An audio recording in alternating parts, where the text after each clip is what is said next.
একটা ইয়াং মেয়ে হয়ে 7টা রাত বাড়ির বাইরে কাটাবে, তারপরে বলতে চাও তোমার বাবার সম্মান থাকবে? লজ্জা বা সংকোচের কোনো কারণ নেই, আপনার যত ইচ্ছে তুলে নিন। আমাদের বাড়িতে দরবার নেই, থাকলে আমি বলতাম আপনাকে বাড়ি থেকে বার করে দিতে। অত অধৈর্য হচ্ছে কেন?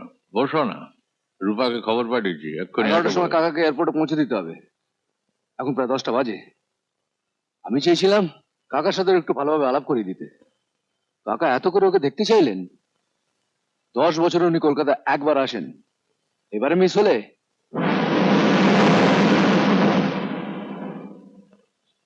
You're late, রূপা।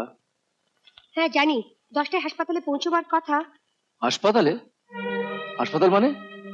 কাকা ওদিকে তোমার সঙ্গে আলাপ করবার জন্য বসে আছেন। ও সরি, আজকে আমার একটা জরুরি কাজ আছে হাসপাতালে। ওনাকে বলে দিও কাল না হয়। কাল? তোমাকে কতবার বলেছি কাকা আজই চলে যাচ্ছেন। ও আবার যখন আসবে তখন না হয় আলাপ করা যাবে। বাবা দেরি হয়ে গেল, আসি, বাই। এটার কোনো মানে হয়? আমি 2 ঘন্টা ধরে বসে আছি ওকে নিয়ে যাও বলে, আর ও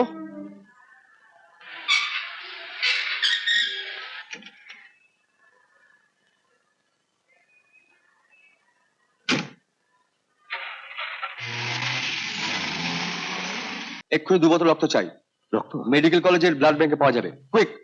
আমি আসছি।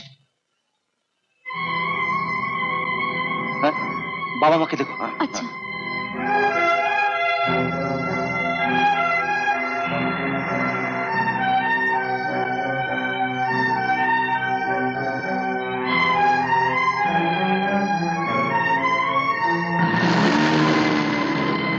ট্যাক্সি।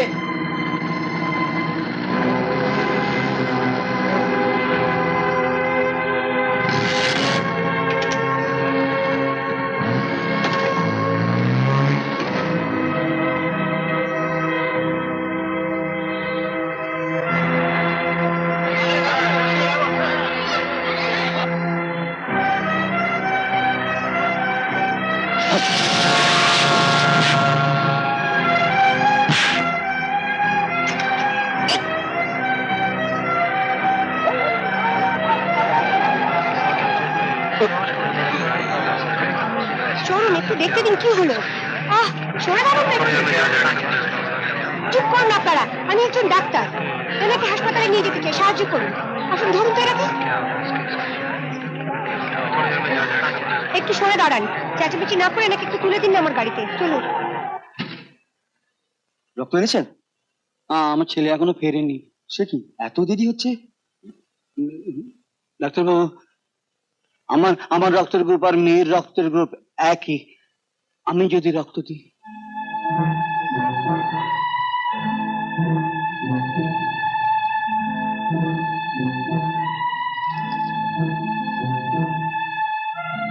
ও পেশেন্টের পরিচয় জানা যায়নি, তবে এনার বুক পকেটে এই প্রেসক্রিপশনটা পাওয়া গেছে।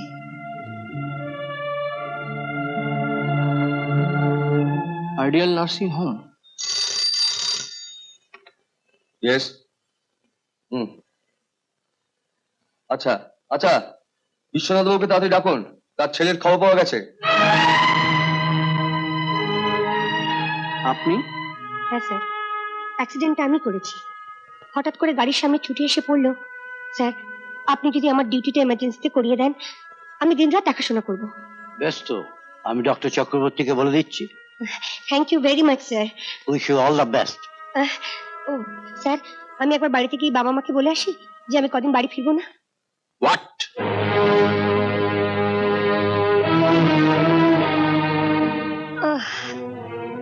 7টা দিন? 7 দিন তুমি বাড়ি ফিরবে না, তার মানেটা কি?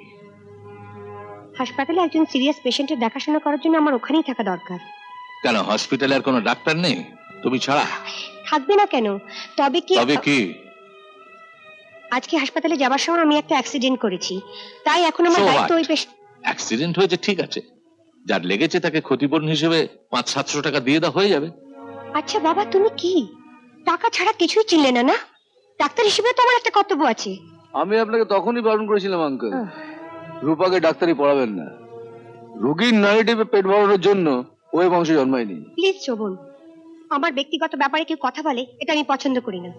ব্যাপারটা এখন শুধু তোমার ব্যক্তিগত নয়, তার সঙ্গে জড়িয়ে রয়েছে আমার ভবিষ্যৎ।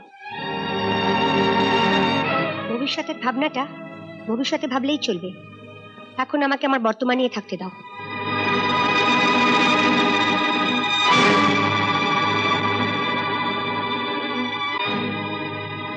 কাকে ফোন করছো? হসপিটালে। কেন? আজ থেকে তুমি আর হসপিটালে যাবে না, সেইটি জানিয়ে দেবো। আহ, তা কি, ফোনটা কাটলে কেন? ফোনটা না কাটলে তোমার নাকটা যে কাটা যেত বাবা। হোয়াট? তুমি ফোন করে আমি যাব না বলার পরও যখন স্যার দেখতেন আমি সময় মতো পৌঁছে গেছি, তখন তোমার সম্মানটা কোথায় যেত বাবা? আর আমি মেয়ে হয়ে নিশ্চয়ই চাইবো না তোমার সম্মানটা যাক।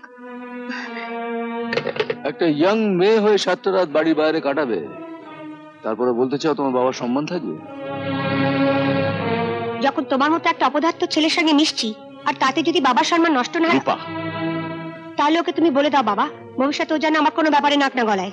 তার মানে আসছে রোববার তুমি আমার জন্মদিনে আসছো না? আমার গাড়ির তলায় চাপা পড়ে একজন রুগী হাসপাতালে কষ্ট পাচ্ছে, তাকে ছেড়ে আমি যাব তোমার পার্টিতে ফুর্তি করতে? আমি তাহলে মা, বাবা, বন্ধু বান্ধবকে সেদিন কি বলবো? বলবে আমার ওই পেশেন্টের জন্য একটু শুভকামনা জানাতে। তুমি বুঝতে পারছো না রূপা, তুমি সেদিন উপস্থিত না থাকলে আমি সবার কাছে ছোট হয়ে যাব। তোমাকে বড় করতে গিয়ে আমি বিবেকের কাছে নিজেকে ছোট করতে পারবো না। তবে আমি চাই তোমার জন্মদিন শুভ হোক। বাবা, আমি আসি। দাঁড়া। যার অ্যাক্সিডেন্ট হয়েছে সে থাকে কোথায়? তার কে কে আছে? আপনি? আমি রূপার বাবা। রূপা? হ্যাঁ, রূপারি গাড়ির তলায় চাপা পড়ে আপনার ছেলে। ও, আসুন আসুন আসুন, আসুন, বসুন। না, বসতে আমি আসিনি। আমি খুব দুঃখিত যে আমার মেয়ে। না না, দুঃখিত হওয়ার কিছু নেই। আমার কপালে যা ছিল তাই হয়েছে। আপনার মেয়ে দায়িত্ব নিয়ে আমার ছেলে যেভাবে চিকিৎসা করছে, ওইটাই আমি চাই না, যে আমার মেয়ে আপনার ছেলের চিকিৎসা করুক। শুনুন, আমার একমাত্র মেয়ে সামান্য একটা ব্যাপারের জন্য দিনরাত বাড়ি ছেড়ে হসপিটালে গিয়ে পড়ে থাকুক, এটা আমি চাই না। আপনি বরঞ্চ একটা কাজ করুন, আপনার ছেলেকে আজকেই একটা বড় নার্সিং হোমে ট্রান্সফার করে দিন। Nursing home? হুম। সে তো অনেক টাকা। তাছাড়া আমার মেয়েটাও তো অসুস্থ, একটা ছোটখাটো নার্সিং হোমে পড়ে আছে। আমি সামান্য চাকুরে এত টাকা? ও খরচের জন্য আপনি ভাববেন না, নার্সিং হোমে যা খরচ লাগবে আমি দেবো।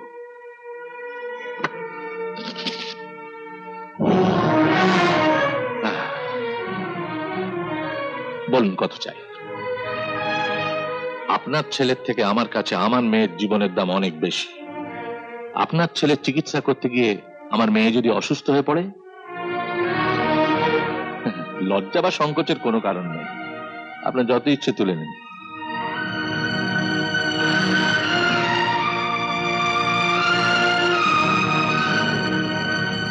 গরিবদের অপমান করার একচেটিয়া অধিকার বড় লোকদের আছে, আমি জানতাম, কিন্তু সেটা যে এভাবে মাথা ছাড়িয়ে যায় এটা আমার জানা ছিল না। তার মানে আপনাদের মতো আমাদের বাড়িতে দরবার নেই, থাকলে আমি বলতাম আপনাকে বাড়ি থেকে বার করে দিতে। হোয়াট? লজ্জার সংকোচ করতে বারণ করছেন, তাই সংকোচ না করেই বলছি, আপনি দয়া করে বাড়ি থেকে চলে যান। আর শুনুন, ভবিষ্যতে কখনো টাকা দিয়ে মানুষের মনুষ্যতা কেনার চেষ্টা করবেন না।